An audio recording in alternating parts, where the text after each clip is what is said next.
the game? Oh, he said loads. Loads. He said about coming in for a drink after. He must have read my thing I said about Pep not inviting us in. So he said come in, which is good. He said to me, I just asked me about how I was so handsome. No, he didn't. He asked me about how I found it from the different size of club.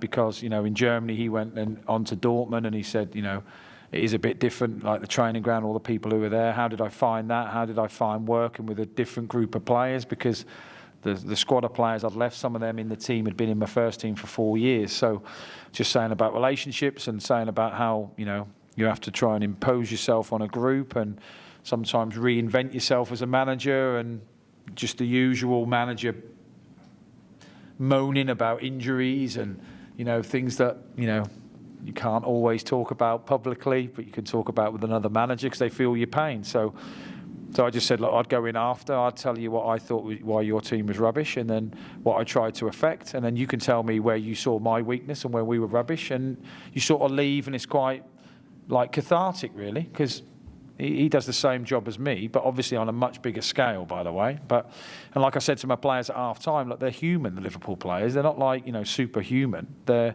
just bleed like us, have to run like us, have demons like us, miscontrol the ball like us, but not as much. So I had a good chat with him. He's just massive. All I kept thinking was, if my missus is looking at me, this is very demasculating, because it felt like he was 7 foot and I was like in a hole.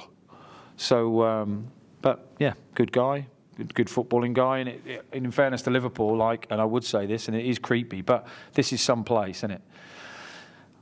When they sung Never Walk Alone before, I got a bit goosepimply.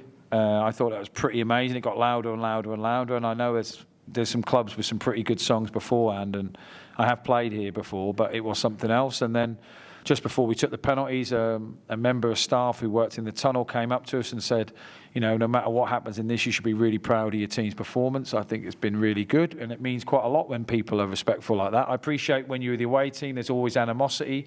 There was no abuse from any fans towards us. In fact, I was having a crack with a few of them. And it just felt like a proper game in a proper atmosphere. And, obviously, I'm not saying it was David and Goliath, but I'm taking Colo off and he's bringing Firmino on. It doesn't seem completely fair, but it was a night that I think our lads can treasure, and hopefully our fans can.